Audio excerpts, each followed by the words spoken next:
have you ever snapped in the heat of the moment, only to regret it later? Imagine mastering your emotions, staying calm under pressure, and turning challenges into opportunities for growth. In this video, ZENLIGHT 8 dives deep into Stoic wisdom to show you how to respond thoughtfully instead of reacting impulsively. Stick around until the end to discover practical strategies you can apply today to take control of your mind and live with true strength. Subscribe to ZENLIGHT 8 and let's unlock your inner calm together. Picture this.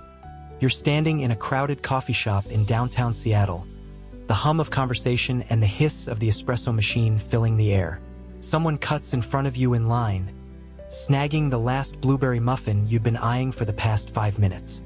Your heart races, your jaw tightens, and a surge of irritation threatens to spill out in a sharp remark.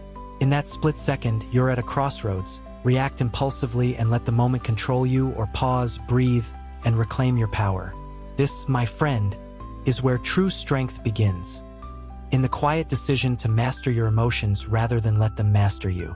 As the ancient Stoic philosopher Marcus Aurelius once said, "You have power over your mind, not outside events.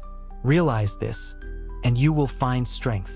In a world that bombards us with triggers, rude coworkers, endless notifications, or that driver who just cut you off on the I-5 freeway, learning to respond thoughtfully instead of reacting impulsively is not just a skill. It's a superpower that unlocks freedom, peace, and resilience. Let's dive into why emotional mastery matters. Every day, we face moments that test our patience and self-control. Maybe it's a stinging comment from a friend during a heated debate at a bar in Chicago, or perhaps it's the frustration of a delayed flight at JFK that leaves you stranded for hours. In these moments, our natural instinct is to lash out, to let the fire of anger or anxiety dictate our words and actions. But here's the truth. When we react without thinking, we surrender our power to the chaos around us. We become puppets, pulled by the strings of external circumstances. The cost? Stress that lingers like a heavy fog, regret that gnaws at us in the quiet of the night, and relationships strained by words we wish we could take back. The Stoics understood this deeply. They taught that while we can't control the world, whether it's a rainy day in Portland or a colleague's bad mood, we can control how we respond. This isn't about suppressing emotions or pretending they don't exist. It's about harnessing them, channeling them into actions that reflect our values and wisdom. Consider the story of Sarah, a 32-year-old marketing manager in Austin, Texas. During a high-stakes meeting, her boss publicly criticized her latest campaign, calling it uninspired in front of the entire team. The room fell silent, and Sarah felt a wave of humiliation and anger crash over her. Her first instinct was to fire back, to defend her work with a sharp retort. But then she remembered a Stoic principle she'd read about: pause before you act. She took a deep breath, counted to 3, and let the sting of the moment pass. Instead of reacting, she nodded, thanked her boss for the feedback, and promised to refine the campaign. Later, in the privacy of her office, she analyzed the critique with a clear head, identifying valid points and areas for improvement. By choosing to respond rather than react, Sarah not only preserved her professionalism but also earned her boss's respect for her composure. Months later, that same boss promoted her, citing her ability to handle pressure with grace. Sarah's story shows us that emotional mastery isn't about avoiding conflict. It's about navigating it with clarity and strength. This idea resonates deeply with critical thinking, a cornerstone of modern life that complements Stoic philosophy. Critical thinking invites us to question our knee-jerk reactions, to step back and ask, is this emotion serving me? Is this situation worth my energy? In today's fast-paced world, where social media amplifies outrage and 24/7 news cycles feed anxiety, critical thinking acts as a shield. It reminds us to filter the noise, to separate fact from feeling. For example, imagine scrolling through Twitter on a chilly evening in Boston and stumbling across a heated thread about a political issue. Your blood boils as you read opinions that clash with your own. The urge to jump into the fray, to type a fiery response, is almost overwhelming. But what if you paused? What if you asked yourself, will this argument change anything? Am I reacting to the words or to my interpretation of them? By applying critical thinking, you realize that engaging in an online shouting match rarely leads to growth. Instead, you choose to log off, take a walk along the Charles River, and reflect on what truly matters. This is emotional mastery in action, using reason to guide your choices, even when emotions scream for attention. So, how do we cultivate this strength in our daily lives? It starts with small, intentional practices that build resilience over time. One powerful tool is deep breathing, a technique rooted in both Stoic wisdom and modern neuroscience. When stress hits, whether it's a traffic jam on the Los Angeles freeway or a tense family dinner in Atlanta, your body kicks into fight or flight mode, spiking your heart rate and clouding your judgment. But by taking slow, deliberate breaths, you signal to your brain that you're safe, calming your nervous system and clearing the fog. Try this. Inhale for 4 seconds, hold for 4, and exhale for 6. Do it 3 times, and you'll feel the tension melt away. I practiced this myself last week while stuck in a 45-minute line at the DMV in Denver. Instead of fuming, I breathed deeply, observed my surroundings, and even struck up a friendly chat with the person next to me. What could have been a miserable experience became a moment of connection, all because I chose to pause. Another practical step is to create space for reflection. In our hyper-connected world, we're constantly bombarded by stimuli, emails, texts, breaking news alerts. It's easy to get swept up in the current, reacting to every ping without a second thought. But Stoicism teaches us to carve out moments of stillness, to step back and evaluate before we act. Try setting aside 5 minutes each morning, maybe with a cup of coffee on your porch in Nashville, to ask yourself, what challenges might I face today, and how can I respond with calm? This simple habit primes your mind to handle stress with intention. It's like mental rehearsal for life's curveballs, whether it's a tough conversation with a partner or a deadline that's creeping up too fast. Let's also talk about the ripple effect of emotional mastery. When you choose calm over chaos, you don't just transform your own experience, you inspire others. Think about a parent in a bustling New York City apartment, soothing a toddler's tantrum with gentle words and a steady presence. Or a teacher in a Miami classroom, calmly addressing a disruptive student with patience instead of frustration. These moments of composure don't just diffuse tension. They model a way of being that others can emulate. In a culture that often glorifies outrage, think of reality TV shouting matches or viral rants on YouTube. Choosing to respond with dignity is a radical act. It's a quiet rebellion against the noise, a declaration that you refuse to be swayed by fleeting emotions or external chaos. To deepen this practice, let's draw inspiration from another real-world example. During the 2020 protests across the U.S., many community leaders faced intense pressure, angry crowds, media scrutiny, and the weight of systemic issues. One such leader, a pastor in Minneapolis, stood before a heated gathering and chose his words carefully. Instead of fueling the crowd's anger, he spoke with calm conviction, acknowledging their pain while urging unity and action over destruction. His composure didn't erase the challenges, but it created space for dialogue, turning a volatile moment into an opportunity for change. This is the essence of Stoic strength. Not silencing your emotions, but channeling them into purposeful, reasoned responses. As we navigate our own lives, whether it's a stressful workday in San Francisco or a family conflict in Dallas, let's remember that emotional mastery is a journey, not a destination. It's about progress, not perfection. Each time you pause before snapping, each time you breathe through frustration, you're building a muscle that grows stronger with use. And in doing so, you're not just surviving life's challenges. You're thriving, claiming a freedom that no external force can take away. As Marcus Aurelius reminds us, the power lies within your mind, waiting to be unleashed. So, the next time life tests you, whether it's a spilled coffee or a stinging critique, choose to pause, breathe, and respond. That's where your true strength lies. Next, we'll explore how to harness the battle between reason and emotion, diving deeper into the Stoic tools that help us elevate wisdom over impulse.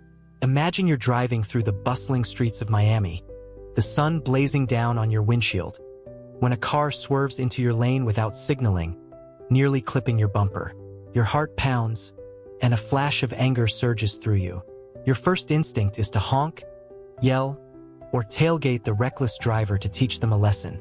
But what if, in that heated moment, you could step back, take a breath, and let reason guide you instead? This is the essence of Stoic wisdom, the triumph of reason over emotion. As the philosopher Epictetus so powerfully stated, we are not disturbed by what happens to us, but by our thoughts about what happens to us. In a world that constantly tests our patience, whether it's a snarky comment from a coworker in a Chicago office or a heated family argument at a Thanksgiving dinner in Atlanta, learning to let reason prevail over impulsive emotions is a transformative skill. It's not about denying your feelings, but about mastering them, choosing responses that align with clarity, wisdom, and self-respect. Emotions are a natural part of being human. They color our experiences, from the joy of a child's laughter to the sting of a friend's betrayal. But left unchecked, emotions can hijack our actions, leading to decisions we later regret. Think about a time you snapped at someone in the heat of the moment. Maybe a sharp retort during a debate at a bar in Austin, or a hasty text sent during a late-night argument. In those moments, emotion takes the driver's seat, pushing reason to the back. The result? Words you can't unsay, relationships strained, and a lingering sense of regret. The Stoics understood this internal battle well. They saw life as a constant tug-of-war between the heart's impulses and the mind's clarity. For them, the path to freedom lay in training the mind to pause, reflect, and choose a response rooted in logic rather than passion. Let's consider a real-world example to bring this to life. Meet James, a 28-year-old software engineer in San Francisco.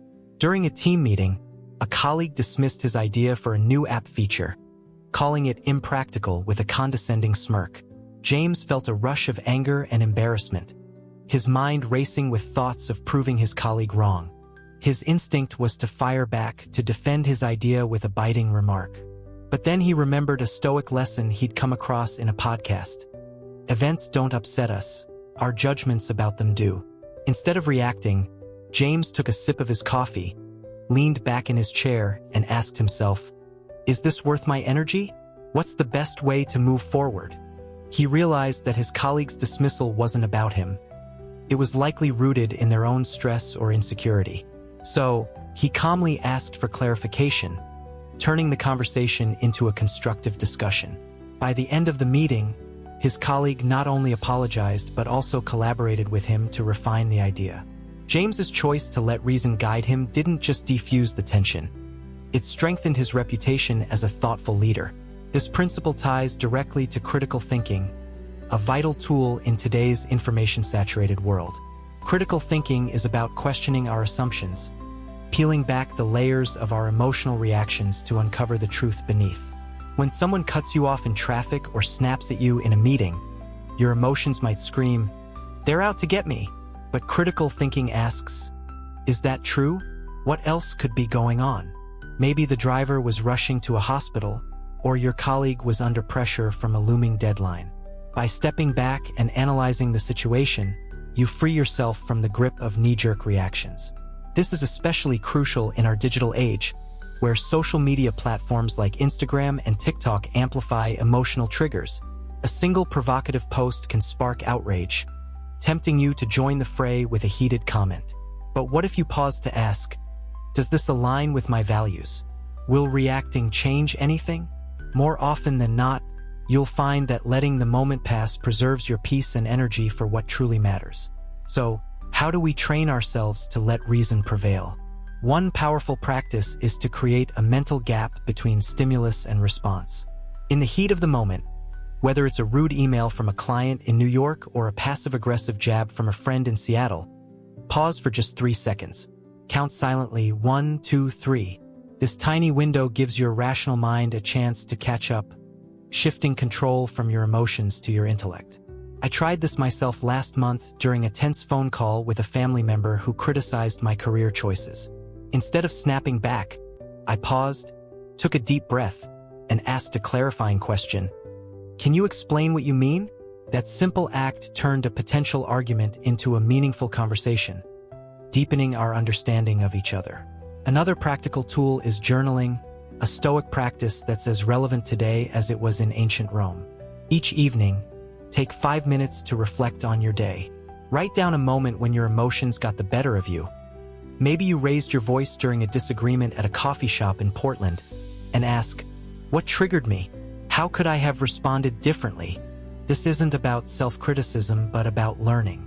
Over time, you'll notice patterns like how stress makes you more reactive or how certain people push your buttons. Armed with this awareness, you can prepare for future triggers, choosing responses that reflect your best self. For example, a friend of mine in Los Angeles started journaling after a string of arguments with her roommate. She realized that her frustration stemmed not from her roommate's actions, but from her own unspoken expectations. By addressing those expectations calmly, she transformed their relationship, proving that reason can heal what emotion often breaks. The beauty of letting reason guide us is that it doesn't just benefit us, it ripples outward. When you respond with clarity and calm, you create a space for others to do the same. Think of a teacher in a bustling Chicago classroom, calmly addressing a disruptive student with questions instead of reprimands, or a parent in a Denver suburb, patiently navigating a teenager's outburst with understanding. These moments of reasoned response don't just resolve conflict. They model a way of being that inspires others. In a culture that often rewards emotional outbursts, think of viral rants on YouTube or heated reality TV showdowns. Choosing reason is a quiet act of rebellion. It's a declaration that you refuse to be swept away by the chaos, that you value wisdom over impulse. As we embrace this practice, we begin to see challenges not as threats but as opportunities to grow. The driver who cut you off, the colleague who dismissed your idea, the friend who hurt your feelings, they're not your enemies. They're your teachers, offering you a chance to practice patience, clarity, and self-mastery. By letting reason prevail, you reclaim your power, turning fleeting emotions into stepping stones for a stronger, wiser you. But this journey doesn't end with reason alone. There's another tool, often overlooked, that amplifies our ability to stay composed and in control: the profound power of silence. Now, let's shift gears to a practice that feels almost radical in our noisy, fast-paced world: silence. Imagine you're sitting in a crowded diner in Nashville, the clatter of plates and chatter of voices swirling around you. Someone at your table makes a cutting remark about your recent career move, and the air grows tense. Your instinct is to fire back, to fill the space with words that defend your pride. But what if, instead, you chose silence? Not the silence of defeat, but the silence of strength. A deliberate pause that shifts the dynamic, commands respect, and gives you the upper hand. In Stoic philosophy, silence is more than the absence of sound. It's a powerful tool for self-reflection, emotional control, and influence. As we navigate the chaos of modern life, endless notifications, heated debates, and the pressure to always have the last word, mastering the art of silence can transform how we interact with the world and ourselves. Silence is often misunderstood. In a culture that equates speaking with strength, think of fiery political debates on CNN or boisterous influencers on TikTok. Staying quiet can feel like surrender, but the Stoics saw it differently. They viewed silence as a strategic choice, a way to harness inner wisdom and maintain composure. When you choose silence in a heated moment, you're not retreating, you're reclaiming control. You're giving yourself space to think, to listen, and to respond with intention rather than impulse. This is what makes silence so powerful. It's not passive but active, a deliberate act of self-mastery that speaks louder than words. To illustrate this, let's revisit the story of Mahatma Gandhi, whose use of silence during India's fight for independence remains a masterclass in resilience. In the face of British colonial oppression, arrests, violence, and provocation, Gandhi often chose silence over retaliation. During one tense standoff, when colonial authorities expected him to incite a crowd, he stood quietly, his calm presence radiating defiance. That silence wasn't weakness.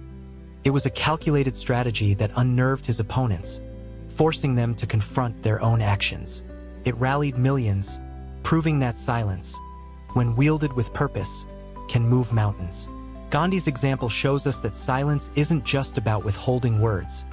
It's about creating space for truth to emerge, for others to reflect, and for change to take root. This principle applies just as powerfully in our everyday lives.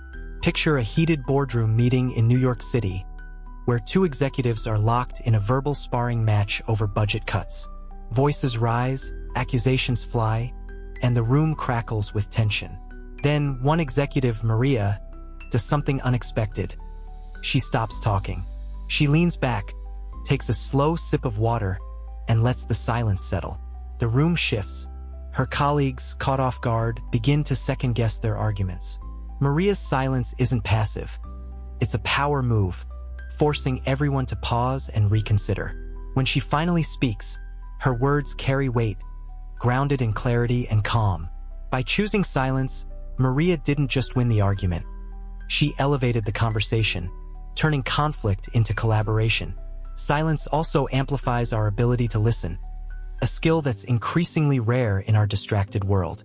When you stay quiet in a conversation, you're not just waiting for your turn to speak. You're truly hearing the other person. You pick up on their tone, their hesitations, their unspoken fears or desires. This deeper understanding allows you to respond with wisdom rather than reflex. For example, consider a young teacher in a Los Angeles classroom, dealing with a student who's acting out. Instead of immediately reprimanding, she pauses, listens to the student's frustrated outburst, and notices the quiver in his voice. In her silence, she hears his struggle, a recent family issue that's weighing on him. By responding with empathy instead of discipline, she builds trust, turning a disruptive moment into a breakthrough. This is the magic of silence. It opens doors that words alone can't. So, how do we harness this strength in our daily lives? One simple practice is to embrace intentional pauses. The next time you're in a tense situation, maybe a disagreement with a partner in a cozy Denver cafe or a stressful call with a client in Miami, resist the urge to fill the silence. After stating your point, pause for 5 seconds. Let the moment breathe. You'll be amazed at how this small act shifts the dynamic, giving you time to think and others space to reflect. I tried this during a recent family dinner in Seattle when a relative made a snide comment about my work-from-home setup. Instead of jumping to defend myself, I stayed quiet, sipped my wine, and let the silence hang. My relative, sensing the weight of their words, quickly softened their tone, and we moved on to a more constructive conversation. That pause didn't just save the evening, it deepened our connection.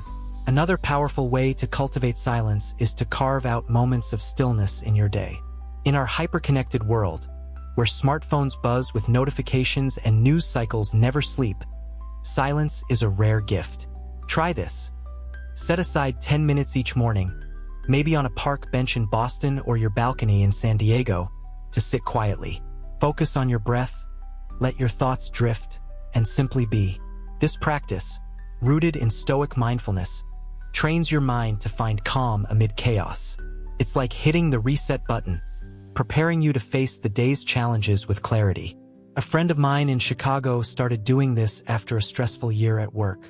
She found that those 10 minutes of silence not only reduced her anxiety but also sharpened her focus, helping her navigate high-pressure meetings with newfound ease. Silence also ties into critical thinking, reinforcing our ability to question and reflect. When you pause before responding, whether to a provocative tweet or a colleague's critique, you give yourself time to ask, what's really going on here? Am I reacting to the situation or my story about it? This reflective pause is a form of intellectual silence, a moment to step back from the noise and seek truth. In a world that thrives on instant reactions, think of the comment sections on Reddit or the rapid-fire exchanges on cable news. Choosing silence is a radical act of clarity. It's a reminder that you don't have to engage with every provocation, that your peace is worth more than the fleeting satisfaction of having the last word. The ripple effect of silence is profound. When you choose to pause, to listen, to reflect, you create a space where others feel heard and respected. Think of a parent in a bustling Houston suburb, staying silent as their teenager vents about school pressures, or a manager in a Seattle startup, listening quietly as a team member shares a bold idea. These moments of silence don't just defuse tension. They build trust, foster collaboration, and inspire growth. In a culture that often rewards noise, viral monologues, loud debates, endless chatter, silence is a quiet revolution. It's a declaration that you value wisdom over impulse, presence over performance. As we embrace the strength of silence, we begin to see it not as an absence but as a presence, a powerful force that anchors us in the storm of life. Whether it's a tense negotiation, a personal conflict, or the chaos of a busy day, silence gives us the clarity to respond with intention, the courage to stand firm, and the wisdom to choose our battles. But this journey of self-mastery doesn't end here. Next, we'll explore the science of emotional control and the art of mastering fear, diving into practical tools to stay calm and confident in even the most challenging moments. Have you ever wondered why a single harsh word or a sudden setback can send your heart racing and your mind spiraling? It's as if your body is hardwired to react before you can even think. The truth is, it is, and understanding this can unlock a profound ability to stay calm under pressure. Picture yourself in a bustling coffee shop in Portland, Oregon, waiting for your morning latte when a stranger snaps at you for accidentally bumping their chair. Your pulse quickens, your cheeks flush, and the urge to snap back feels almost unstoppable. But what if you could pause, breathe, and respond with clarity instead? This is where the science of emotional control comes in, blending ancient Stoic wisdom with modern neuroscience to help us master our reactions. By harnessing the power of your brain, you can shift from impulsive outbursts to thoughtful responses, transforming stress into strength and chaos into calm. At the heart of our emotional responses lies the brain, a remarkable organ that has evolved over millennia to keep us safe.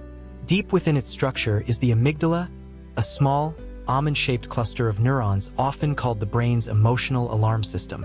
When you face a perceived threat, whether it's a lion in the wild or a cutting remark from a colleague in a Chicago boardroom, the amygdala springs into action, triggering the fight-or-flight response. Your heart rate spikes, adrenaline surges, and your body prepares to either confront the danger or flee. This was invaluable for our ancestors dodging predators on the savannah, but in today's world, where threats are more likely to be a traffic jam on the I-95 in Miami or a looming deadline in a Seattle office, this automatic reaction often does more harm than good. The amygdala doesn't distinguish between a physical danger and a bruised ego. It just reacts, flooding you with emotions that can cloud your judgment and lead to impulsive decisions. But here's the good news. You're not at the mercy of your amygdala. Another part of your brain, the prefrontal cortex, acts as the voice of reason, responsible for planning, decision-making, and self-control. Located just behind your forehead, this region is like the brain's command center, capable of overriding the amygdala's knee-jerk reactions. The catch? It needs a moment to kick in, which is where simple, science-backed techniques like deep breathing come into play. By slowing your breath, you send a signal to your brain that the threat isn't urgent, giving your prefrontal cortex time to take the wheel. Let's say you're in a tense parent-teacher conference in Denver, and the teacher implies you're not involved enough in your child's education. Your amygdala screams, "Defend yourself." But if you take a few deep breaths, you activate your prefrontal cortex, allowing you to respond with calm questions rather than a heated retort. This shift from reaction to response is the cornerstone of emotional control. One of the most effective breathing techniques is the 4-4-6 method, a simple yet powerful tool to restore calm. Here's how it works. Inhale through your nose for 4 seconds, hold your breath for 4 seconds, and exhale slowly for 6 seconds. Repeat this cycle 3 times, and you'll feel your heart rate slow and your mind clear. I used this technique myself last week during a stressful moment at a grocery store in Boston. The cashier was short-tempered, the line was long, and my patience was wearing thin. Instead of snapping, I stood there, quietly practicing 4-4-6 breathing, and within moments, I felt the tension melt away. Not only did I stay calm, but I also managed to share a kind word with the cashier, turning a potentially negative encounter into a small moment of connection. Another technique popularized by Navy SEALs is box breathing. Inhale for 4 seconds, hold for 4, exhale for 4, and hold again for 4. This method, often used in high-stakes situations, oxygenates your body and steadies your mind, helping you stay composed even when the pressure is on. The science behind these techniques is fascinating. When you breathe deeply, you activate the parasympathetic nervous system, which counteracts the fight-or-flight response. Your heart rate drops, your muscles relax, and your brain shifts from a state of alarm to one of clarity. Studies show that just a few minutes of controlled breathing can lower cortisol levels, the stress hormone, by up to 25%, helping you think more clearly and make better decisions. This isn't just about surviving a tense moment, it's about thriving in it. Imagine you're a nurse in a busy Atlanta hospital, facing a frantic patient who's yelling about a delayed test result. By practicing box breathing, you calm your own stress response, allowing you to respond with empathy and professionalism, de-escalating the situation and earning the patient's trust. This is emotional control in action, a skill that not only preserves your peace, but also inspires those around you. Critical thinking plays a vital role here, too. When your amygdala hijacks your emotions, it often distorts reality, making a minor slight feel like a major attack. Critical thinking invites you to challenge those distortions, asking, is this situation as bad as it feels? What's the bigger picture? For example, consider a young entrepreneur in San Francisco pitching to investors. When one investor interrupts with a skeptical question, her amygdala fires, flooding her with self-doubt. But by pausing to breathe and think critically, she realizes the question isn't a personal attack. It's an opportunity to clarify her vision.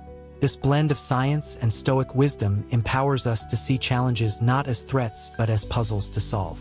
In our digital age, where social media can amplify emotional triggers, think of a heated comment thread on Reddit or a provocative news headline. This ability to pause and reflect is more crucial than ever. Instead of reacting to every ping, you can choose to step back, breathe, and respond with intention. So, how do we make emotional control a habit? Start small. The next time you feel your emotions rising, maybe during a heated family dinner in Dallas or a frustrating call with customer service in New York, commit to one deep breath before you speak. That single breath can be the difference between a regrettable outburst and a thoughtful response. You can also practice mindfulness, setting aside 5 minutes each day to focus on your breath and observe your thoughts without judgment. A friend of mine in Los Angeles started this after a string of stressful workdays. She found that those brief moments of mindfulness helped her stay calm during high-pressure meetings, earning her a reputation as a steady leader. Over time, these practices rewire your brain, strengthening the connection between your amygdala and prefrontal cortex, making calm responses feel more natural. The ripple effect of emotional control is profound. When you stay composed, you create a space for others to do the same. Think of a parent in a bustling Chicago suburb, calmly navigating a toddler's meltdown with deep breaths and gentle words, or a manager in a Seattle startup, addressing a team conflict with clarity instead of frustration. These moments don't just resolve tension, they model a way of being that inspires growth. In a culture that often glorifies emotional outbursts, reality TV shouting matches or viral rants on YouTube, choosing calm is a quiet rebellion. It's a declaration that you value wisdom over impulse, peace over chaos. As you master your emotions, you'll find that life's challenges become less daunting, not because they change, but because you do. But there's another hurdle we all face, one that can feel even more paralyzing than anger or stress: fear. Fear is a universal experience, a shadow that creeps into our minds at the most unexpected moments. Whether it's the knot in your stomach before a big presentation in a Boston conference room, or the dread of a tough conversation with a loved one in a cozy Denver living room, fear has a way of making the world feel smaller, more threatening. But what if fear isn't the enemy we think it is? What if, instead of paralyzing us, it could propel us forward? The Stoic philosopher Seneca captured this truth when he said, "We suffer more in our imagination than in reality." Fear, more often than not, is a product of our minds, an exaggeration of what might happen rather than what is. By reframing fear as an opportunity for growth, we can transform it from a barrier into a bridge, building confidence and resilience with every step we take. Let's ground this in a real-world scenario. Imagine you're a college student in Austin, Texas, sitting in a lecture hall, your palms sweaty as you prepare to give a class presentation. The room feels like it's closing in, and your mind races with worst-case scenarios. What if I forget my lines? What if the class laughs? What if I fail? These thoughts, fueled by fear, are your imagination running wild, painting a picture far worse than reality. But here's the Stoic insight. Fear isn't the problem. It's how you respond to it. Instead of letting those thoughts control you, you can pause, take a deep breath, and ask, what's the worst that could happen? Maybe you stumble over a word or two, but is that truly catastrophic? By confronting fear head-on, you realize it's not an insurmountable wall. It's a challenge, a chance to grow. This perspective aligns with critical thinking, which encourages us to question our fears and test them against reality. When fear whispers, "You're not good enough," critical thinking responds, "Based on what evidence?" Often, you'll find that fear is built on shaky assumptions, not facts. For example, consider a young graphic designer in San Diego, nervous about submitting her portfolio to a prestigious firm. Her fear tells her, "They'll reject me. I'm not talented enough." But by thinking critically, she reflects on her past successes, clients who loved her work, awards she's won, and realizes her fear is more about self-doubt than reality. Armed with this clarity, she submits her portfolio and lands the job, proving that fear, when faced, becomes a stepping stone to success. The Stoics teach us that courage isn't the absence of fear but the willingness to act despite it. Think of a firefighter rushing into a burning building in Miami, not because they feel no fear, but because they've trained to move through it. This is the essence of mastering fear, acknowledging its presence, then choosing to act anyway. Let's bring this closer to home. Last year, I faced a fear of my own when asked to speak at a community event in Seattle. Public speaking had always made me nervous, and my mind conjured images of stumbling over words or boring the audience. But I remembered Seneca's words and decided to reframe my fear as an opportunity. I prepared thoroughly, practiced deep breathing, and visualized a positive outcome. When the moment came, I stepped onto the stage, heart pounding, and delivered my talk. The applause at the end wasn't just for my words. It was for conquering a fear that had once held me back. So, how do we make this mindset a part of our lives? One powerful practice is exposure, the gradual act of facing what scares you. If you're terrified of public speaking, start small. Share an idea in a team meeting or give a toast at a friend's dinner party in Chicago. Each small step builds confidence, teaching your brain that fear is not a stop sign but a signal to prepare. Another tool is visualization, a Stoic practice called premeditatio malorum, or premeditation of evils.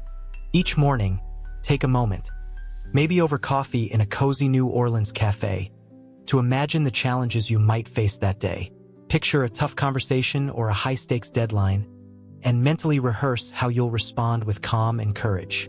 This prepares you to face fear with clarity, turning the unknown into something manageable. Technology can also help. Apps like Headspace or Calm offer guided breathing exercises to soothe fear in the moment, while journaling apps like Day One let you track your progress in facing fears. A friend of mine in Los Angeles used journaling to overcome her fear of networking events.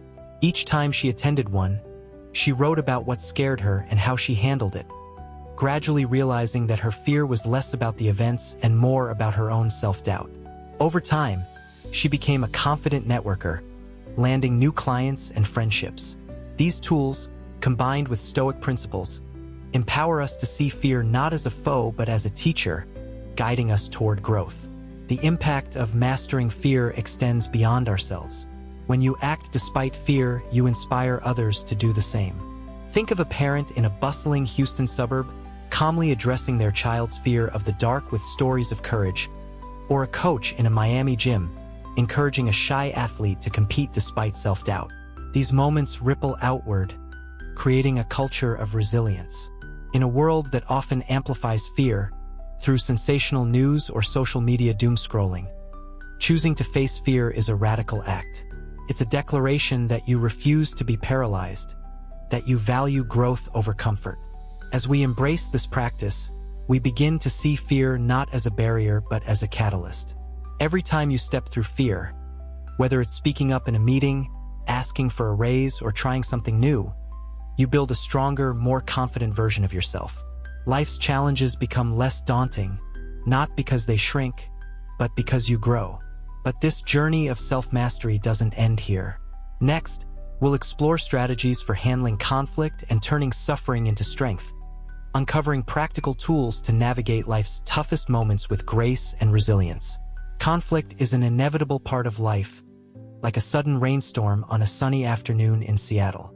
Whether it's a heated debate with a coworker in a bustling New York office or a tense disagreement with a family member over dinner in a cozy Atlanta suburb, these moments test our ability to stay composed. Picture yourself in a lively bar in Chicago, where a friend challenges your opinion on a hot-button issue. The air crackles with tension, and your instinct is to fire back, to win the argument at all costs. But what if winning isn't the goal? What if the true victory lies in controlling the conversation, maintaining your dignity, and fostering understanding? This is the Stoic art of handling conflict intelligently, not through force or aggression, but through calm, strategic responses that turn confrontation into opportunity. By staying composed, asking thoughtful questions, and wielding the power of silence, you can navigate life's conflicts with grace and strength, emerging not just unscathed but stronger. In the heat of an argument, emotions run high, and words can cut like knives. The urge to dominate, to have the last word, is almost primal. But the Stoics remind us that true power lies not in overpowering others, but in mastering ourselves. When you lose your cool, you hand your opponent the advantage. They've rattled you, and now they're in control.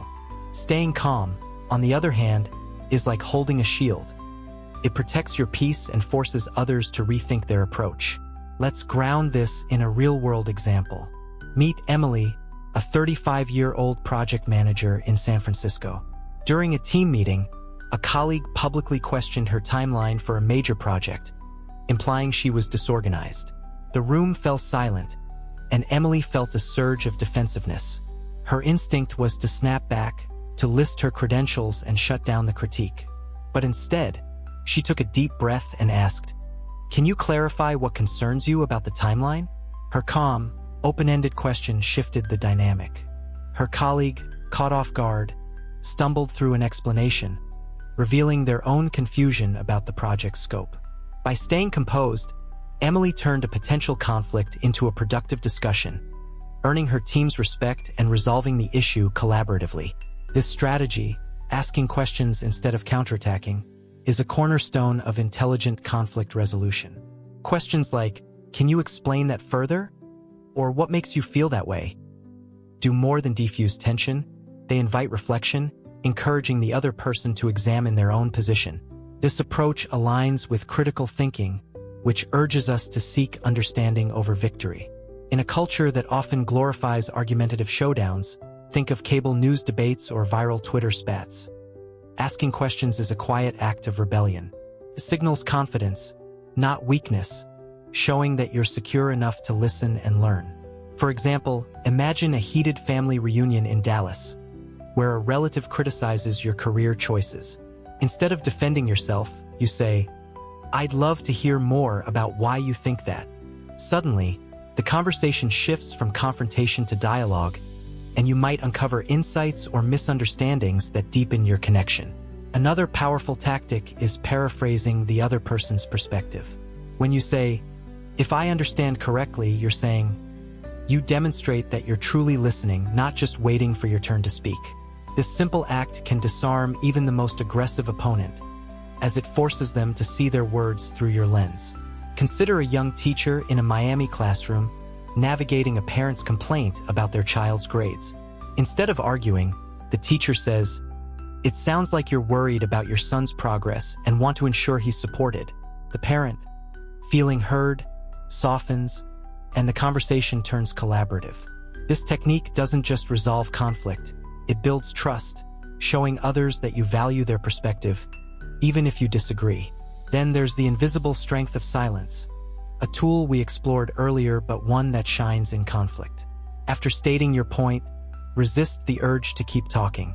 Let your words settle, like ripples spreading across a still pond. Silence creates a psychological pressure that's hard to ignore. It compels others to reflect, to reconsider their stance. I experienced this firsthand during a negotiation with a client in Boston. After presenting my proposal, I paused, resisting the urge to fill the quiet with nervous chatter. The client, visibly unsettled by the silence, began to ask questions, revealing their true concerns. That pause didn't just give me control. It paved the way for a deal that worked for both of us. Silence isn't about winning. It's about holding your ground with dignity, letting the strength of your presence speak for itself. So, how do we apply these strategies in our daily lives? Start by practicing active listening. The next time you're in a disagreement, maybe with a partner in a cozy Denver cafe or a colleague in a Los Angeles meeting, focus on truly hearing the other person. Notice their words, their tone, their body language. This not only calms your own emotions, but also gives you insight into their motivations, helping you respond with wisdom. You can also rehearse these tactics in low-stakes settings. For example, during a casual debate with friends in a Nashville bar, try asking a question or pausing before you respond.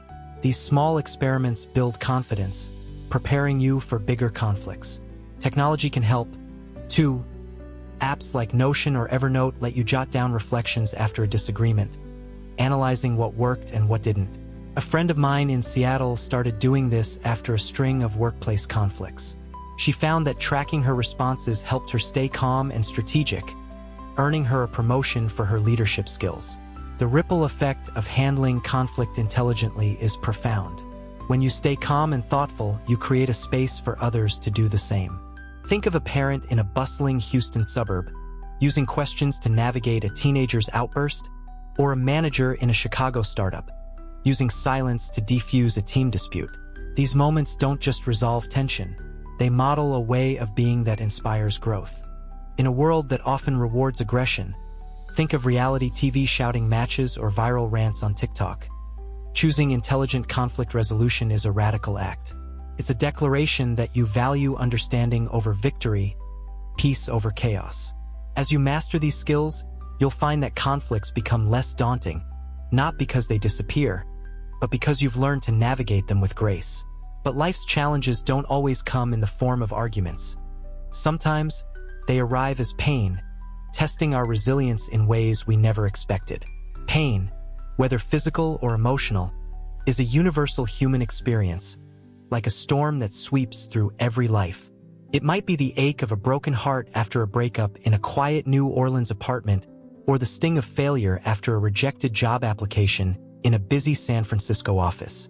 In these moments, pain feels like a heavy burden, a force that threatens to break us. But what if pain could be more than a burden? What if, with the right perspective, it could become a catalyst for growth, a fire that forges us into stronger, wiser versions of ourselves? The Stoics believed that suffering, when faced with courage, is not an obstacle but an opportunity. As Marcus Aurelius wrote, "The impediment to action advances action. What stands in the way becomes the way." By reframing pain as a teacher, asking not, "Why is this happening to me?" but "What can I learn from this?" we can transform suffering into strength, turning life's darkest moments into stepping stones toward resilience and self-mastery. Let's ground this in a story we all know. Thomas Edison, the inventor of the electric light bulb. Edison's journey was not one of unbroken success, but of relentless perseverance. He faced over 1,000 failed experiments before perfecting the light bulb, each failure a painful reminder of the gap between vision and reality. Yet, when asked about his setbacks, Edison famously said, "I have not failed. I've just found 10,000 ways that won't work." This wasn't just optimism. It was a stoic mindset, a refusal to let pain define him. Each failure became a lesson, a chance to refine his approach and move closer to his goal. Edison's story reminds us that pain, whether it's a professional setback or a personal loss, doesn't have to be the end of the road. It can be the beginning of something greater if we choose to see it that way.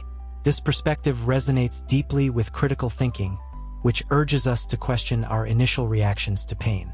When suffering strikes, our instinct is to ask, "Why me?" This question traps us in a cycle of victimhood, amplifying our despair. But critical thinking invites us to reframe the narrative, asking instead, "What can I learn? How can this make me stronger?" Consider a young nurse in a Miami hospital, devastated after losing a patient despite her best efforts. The pain is overwhelming, and her first thought is, "I failed." But by reflecting critically, she realizes that the loss wasn't her fault. It was a complex case with factors beyond her control. Instead of dwelling on guilt, she asks, "What can I learn?" She studies the case, improves her skills, and becomes a more compassionate caregiver. Her pain, once a burden, becomes a source of strength, shaping her into a better nurse and human being. This mindset is especially powerful in our modern world, where pain often comes in less tangible forms: social rejection, financial stress, or the pressure to keep up in a hyper-connected society. Imagine a freelance writer in Los Angeles, struggling to land clients in a competitive market. Each rejection email feels like a punch, fueling self-doubt and fear of failure. But instead of giving up, she adopts a Stoic approach, asking, "What can I learn from this?" She analyzes the rejections, refines her pitches, and seeks feedback from mentors. Over time, her persistence pays off. She lands a major client, not despite her setbacks but because of them. Her pain became her teacher, guiding her toward resilience and success. So, how do we apply this in our own lives? One powerful practice is journaling, a Stoic tool for processing pain. Each evening, take 5 minutes, maybe with a cup of tea in a quiet Denver kitchen, to write about a challenge you faced that day. Describe the pain, then ask, "What did I learn? How can this make me stronger?" This simple act shifts your perspective, turning suffering into a source of insight. I started doing this after a difficult period in my own life, when a career setback left me questioning my worth. Journaling helped me see that the setback wasn't a failure but a chance to pivot, leading me to opportunities I'd never imagined. Over time, this practice builds a mental habit of resilience, teaching you to greet pain with curiosity rather than despair. Another strategy is to seek meaning in suffering. The Stoics believed that every challenge has a purpose, even if it's not immediately clear. When pain strikes, whether it's a physical injury from a marathon in Boston or the emotional toll of a family conflict in Chicago, pause to ask, "How can this shape me?" For example, a friend of mine in Seattle went through a painful divorce, a loss that left her feeling broken. But instead of dwelling on the hurt, she asked, "What can I learn?" She discovered a newfound independence, pursued passions she'd neglected, and built a life she loved. Her pain, once a wound, became a catalyst for transformation. Technology can support this journey too. Apps like Reflectly or Day One offer guided journaling prompts to process pain, while mindfulness apps like Calm help you stay grounded during tough moments. A colleague in New York used Reflectly to navigate the stress of a high-pressure job. By writing about her challenges and reframing them as opportunities, she not only reduced her anxiety, but also earned a reputation as a resilient leader. These tools, combined with Stoic principles, empower us to see pain not as a punishment but as a path to growth. The impact of turning suffering into strength extends beyond ourselves. When you face pain with courage, you inspire others to do the same. Think of a parent in a bustling Houston suburb, sharing stories of overcoming hardship to motivate their child, or a coach in a Miami gym, encouraging an athlete to push through setbacks. These moments ripple outward, creating a culture of resilience. In a world that often sensationalizes suffering through dramatic news stories or social media posts about personal struggles, choosing to transform pain is a radical act. It's a declaration that you refuse to be defined by your hardships, that you value growth over despair. As we embrace this practice, we begin to see pain not as a barrier but as a forge, shaping us into stronger, wiser versions of ourselves. Every setback, every loss, every moment of suffering becomes a lesson, a chance to grow. Life's challenges become less daunting, not because they shrink, but because you expand. But this journey of self-mastery doesn't end here. Next, we'll explore the warrior's mindset and the art of controlling anger, uncovering practical tools to face life's storms with unwavering calm and resilience. Life is a battlefield, not of swords and shields, but of emotions, challenges, and unexpected storms. Imagine you're standing in a crowded subway station in New York City, the air thick with the hum of voices and the screech of trains. A stranger bumps into you, spilling your coffee across your new jacket, and doesn't even glance back. Your heart races, irritation flares, and the urge to shout bubbles up. In that moment, you're faced with a choice. Let the storm of emotions sweep you away or stand firm, like a warrior, calm and unshaken. This is the essence of the warrior's mindset. A way of being that embraces challenges with clarity, controls emotions with discipline, and finds strength in self-mastery. As Marcus Aurelius, the Stoic emperor, wisely said, "The true strength comes from mastering oneself, not circumstances." In a world that bombards us with provocations, tight deadlines, personal slights, or the chaos of a busy day in Los Angeles, cultivating this mindset is not just a skill. It's a path to unshakable resilience and inner peace. The warrior's mindset isn't about suppressing emotions or pretending they don't exist. It's about acknowledging them, then choosing to act with reason and purpose. Picture a firefighter in Miami, rushing into a burning building, heart pounding with adrenaline. They feel fear, but they don't let it paralyze them. Instead, they focus on the task at hand, breathing steadily and moving with precision. This is what separates a warrior from the rest. Not the absence of emotion, but the ability to channel it into action. In our daily lives, we face our own fires. A critical email from a boss in Chicago, a heated argument with a partner in Seattle, or the stress of juggling work and family in a bustling Houston suburb. These moments test our ability to stay present, to breathe through the chaos, and to respond with wisdom rather than impulse. Let's bring this to life with a story. Meet David, a 40-year-old high school teacher in Denver. During a particularly chaotic week, a student disrupted his class with a disrespectful outburst, challenging his authority in front of everyone. David's first instinct was to snap, to restore order with a sharp reprimand. But he remembered a Stoic principle he'd read: true strength lies in self-control. He took a deep breath, centered himself, and focused on the present moment. Instead of reacting, he calmly asked the student to step outside and explain what was going on. In that private conversation, he learned the student was struggling with family issues, lashing out from pain rather than malice. By staying composed, David turned a potential conflict into a moment of connection, helping the student feel seen and supported. His warrior's mindset didn't just defuse the situation. It strengthened his classroom community, earning him respect from students and colleagues alike. This mindset ties deeply to critical thinking, a tool that helps us navigate life's battles with clarity. When emotions surge, whether it's anger from a coworker's slight or anxiety before a big presentation, our minds often distort reality, making challenges feel insurmountable. Critical thinking cuts through the fog, asking, "What's really at stake here? Is this worth my energy?" For example, imagine you're a young entrepreneur in San Francisco, pitching your startup to a room of skeptical investors. One of them interrupts with a sharp critique, and your stomach drops. Your emotions scream, "They hate me!" But critical thinking steps in. Is that true? Maybe they're testing my confidence. By focusing on the present and questioning your assumptions, you respond with poise, turning the critique into a chance to shine. This blend of Stoic discipline and intellectual clarity is what defines a warrior's mindset. So, how do we cultivate this strength in our daily lives? One powerful practice is breath control, a technique rooted in both Stoic philosophy and modern science. When stress or anger strikes, your breathing becomes shallow and rapid, signaling to your brain that you're in danger. By slowing your breath, you calm your nervous system, giving your rational mind a chance to take over. Try this the next time you feel overwhelmed, maybe stuck in traffic on the I-95 in Miami or facing a tough conversation in a Boston cafe. Inhale for 4 seconds, hold for 4, and exhale for 6. Repeat 3 times, and you'll feel your body and mind settle.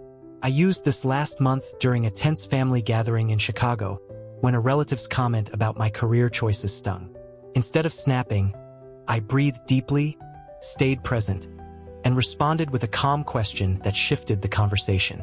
That small act of control turned a potential argument into a moment of understanding. Another key practice is focusing on the present moment, a core Stoic principle.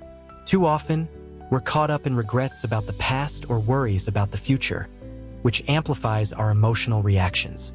By anchoring yourself in the now, you strip away distractions and face challenges with clarity. Try this simple exercise. Each morning, take 5 minutes, maybe over coffee on a balcony in San Diego, to set an intention for the day. Ask, what challenges might I face, and how can I meet them as a warrior? This mental rehearsal prepares you to stay calm and focused, whether you're navigating a stressful workday in New York or a personal conflict in Dallas. A friend of mine in Los Angeles started this practice after a string of anxious weeks at work. She found that focusing on the present helped her tackle challenges one at a time, earning her a reputation as a steady leader. The warrior's mindset also means embracing challenges as opportunities for growth.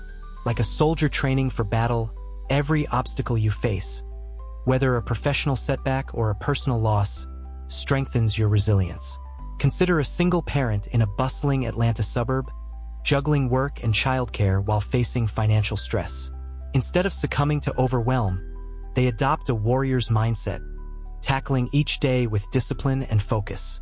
Each small victory, paying a bill, soothing a child's tantrum, builds confidence, proving that strength comes not from avoiding hardship but from facing it head-on. This mindset ripples outward, inspiring others. Think of a coach in a Miami gym, encouraging a shy athlete to push through self-doubt, or a teacher in a Chicago classroom, modeling calm for their students. In a culture that often glorifies instant success, think of viral influencers or reality TV stars.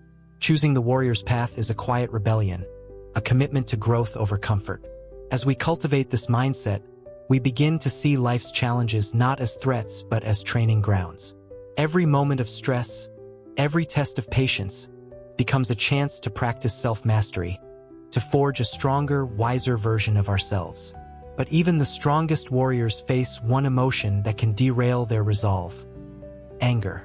Mastering this powerful force is the next step in our journey toward true resilience. Anger is a spark that can ignite in an instant, like a match struck in a dry forest.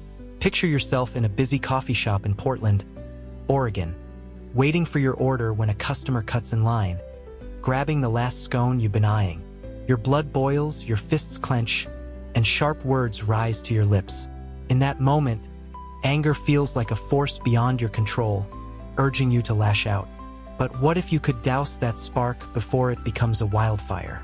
The Stoics teach us that anger, while natural, doesn't have to rule us.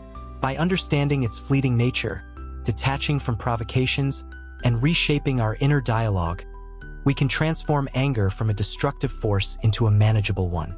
As we navigate a world filled with triggers, rude strangers, workplace slights, or heated online debates, learning to control anger is not just a skill. It's a superpower that preserves our peace and strengthens our self-respect. Here's a surprising truth. Anger, left unfed, lasts only about 90 seconds. Neuroscientists have found that when an emotion like anger arises, it peaks and subsides within a minute and a half unless we fuel it with our thoughts. Imagine you're in a team meeting in Chicago, and a colleague dismisses your idea with a snarky comment. The initial sting of anger surges through you, but if you pause, breathe, and let it pass, it fades like a wave receding from the shore. The problem is, we often feed the flame, replaying the insult, imagining confrontations, or dwelling on the injustice. This is where Stoic wisdom shines, urging us to recognize anger's fleeting nature and choose not to nurture it.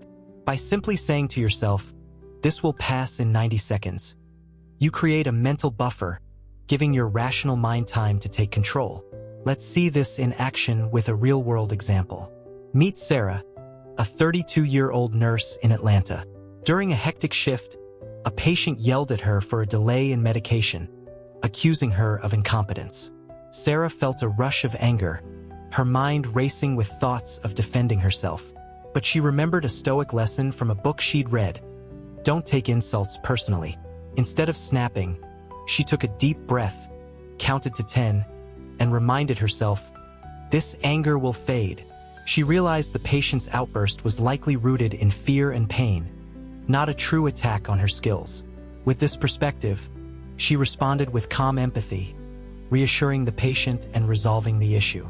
Sarah's ability to control her anger didn't just preserve her peace. It deepened her connection with the patient, who later thanked her for her kindness. This brings us to a key Stoic strategy: detaching from insults and criticism. Most provocations aren't about you. They're reflections of the other person's emotions, insecurities, or stress. When you take things personally, you give others power over your peace. Critical thinking helps here, encouraging you to ask, is this criticism about me, or is it about them? For example, imagine you're at a family barbecue in Dallas, and a relative makes a snide remark about your career choices.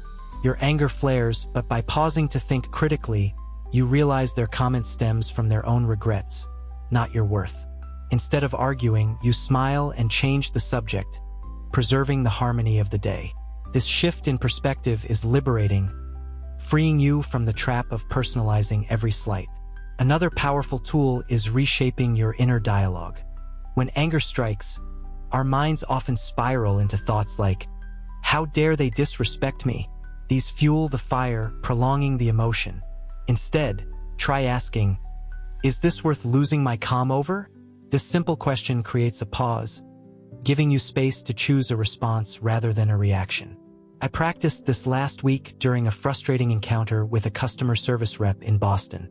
Their dismissive tone sparked my anger, but I asked myself, "Is this worth my energy?" The answer was no. I took a deep breath, politely restated my issue, and resolved the problem without escalating. That small shift in my inner dialogue turned a tense moment into a minor inconvenience. So, how do we make anger control a habit? Start with awareness. The next time you feel anger rising, maybe during a traffic jam on the I-405 in Seattle or a disagreement with a friend in Miami, pause and name the emotion. I'm feeling angry. This simple act, rooted in mindfulness, creates distance between you and the feeling, making it easier to manage. You can also practice the 90-second rule in low-stakes moments. For example, when a coworker interrupts you in a meeting, silently count to 90, breathing slowly, and notice how the anger fades. A friend of mine in Los Angeles started doing this after a series of road rage incidents.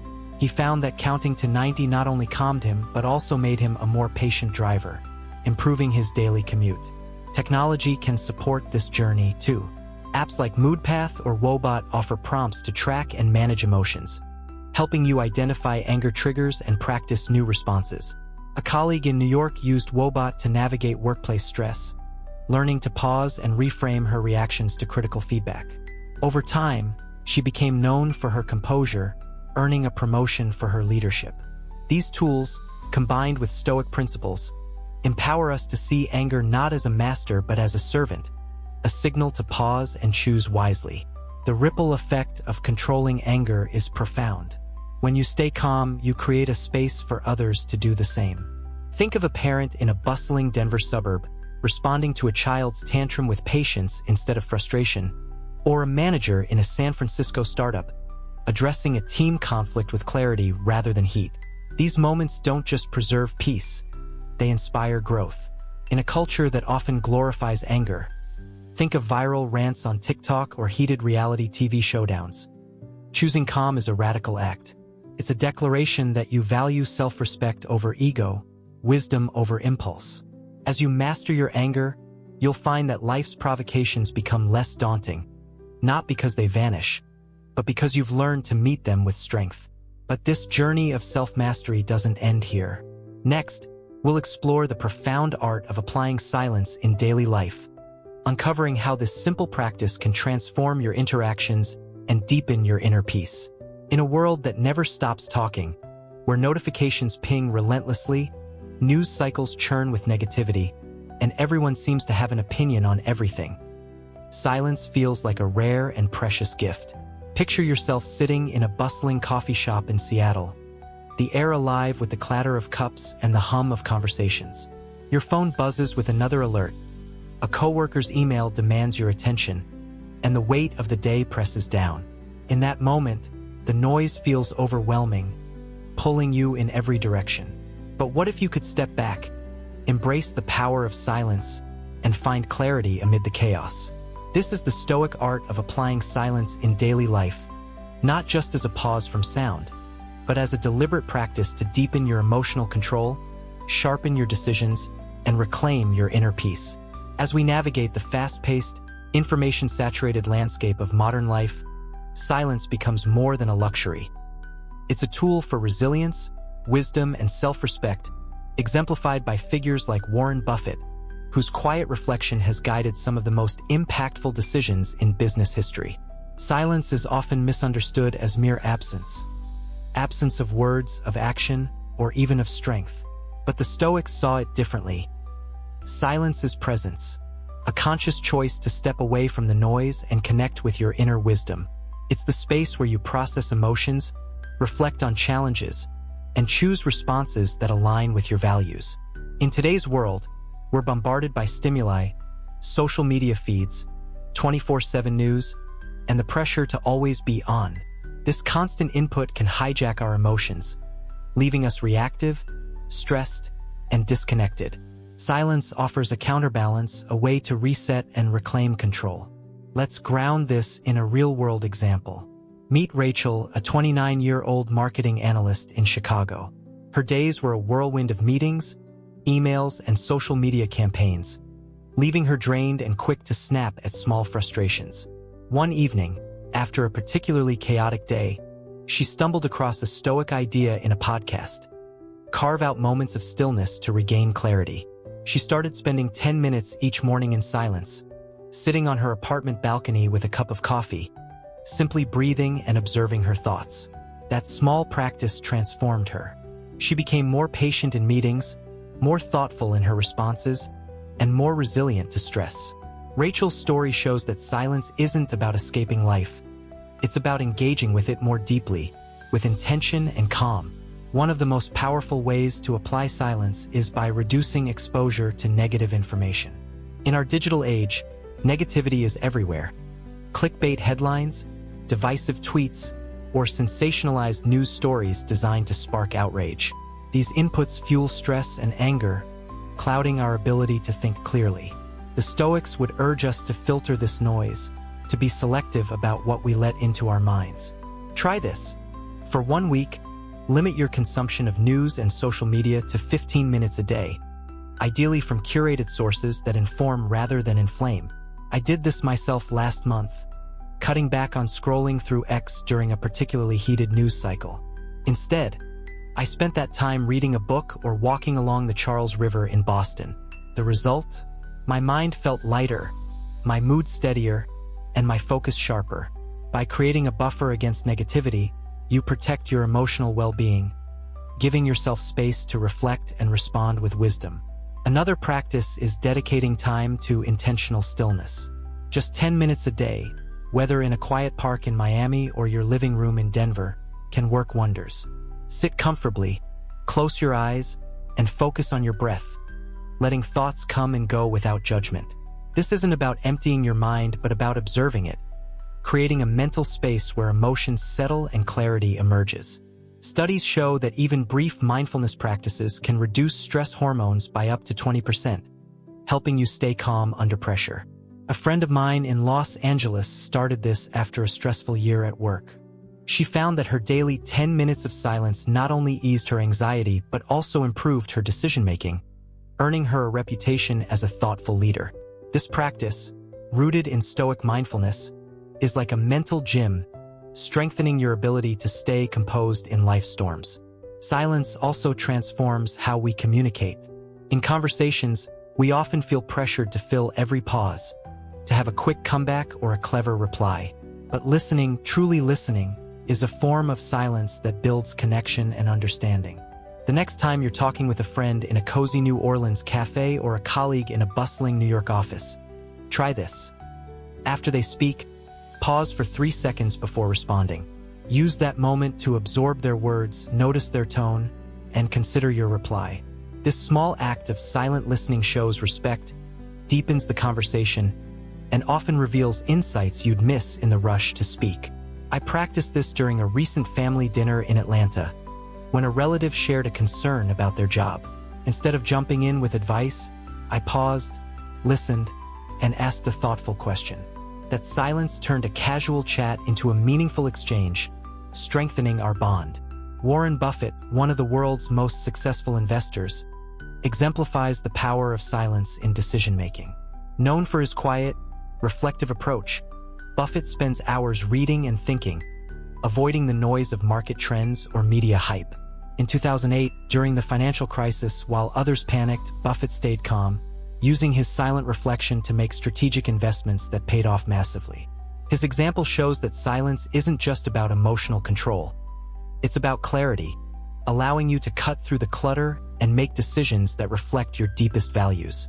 In our own lives, we can emulate this by pausing before big choices, whether it's a career move, a financial decision, or a personal commitment. Take a walk, sit in silence, and ask, what matters most here? This practice, rooted in Stoic wisdom, ensures that your actions align with your purpose, not the pressures of the moment. Critical thinking plays a vital role in applying silence. When you step back from the noise, you create space to question your assumptions and biases. For example, imagine scrolling through a heated thread on Reddit, your emotions rising as you read opinions that clash with your own. Your instinct is to fire off a reply, but silence invites you to pause and ask, is this worth my energy? What's driving my reaction? Often, you'll find that the urge to argue stems from ego, not reason. By choosing silence, you preserve your peace and redirect your focus to what truly matters. This reflective pause is especially crucial in our hyper-connected world, where platforms like TikTok and Instagram amplify emotional triggers. Silence becomes a shield, protecting your mind from the chaos and grounding you in clarity. The ripple effect of silence is profound. When you embrace stillness, you inspire others to do the same. Think of a parent in a bustling Houston suburb, sitting quietly with their child to calm a tantrum, or a manager in a San Francisco startup, listening thoughtfully during a team dispute. These moments of silence don't just diffuse tension, they model a way of being that fosters connection and growth. In a culture that often rewards noise, viral monologues, loud debates, endless chatter, choosing silence is a radical act. It's a declaration that you value depth over distraction, wisdom over impulse. As you weave silence into your daily life, you'll find that challenges become less overwhelming, not because they change, but because you've cultivated a calm, centered strength to meet them. We've journeyed through 10 powerful Stoic principles, each a tool to navigate the complexities of modern life with resilience, wisdom, and grace.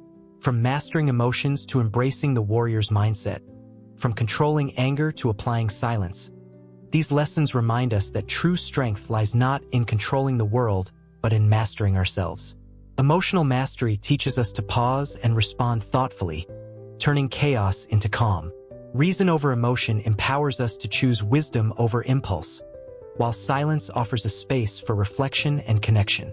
The science of emotional control grounds us in our biology, showing us how to harness our brains for clarity.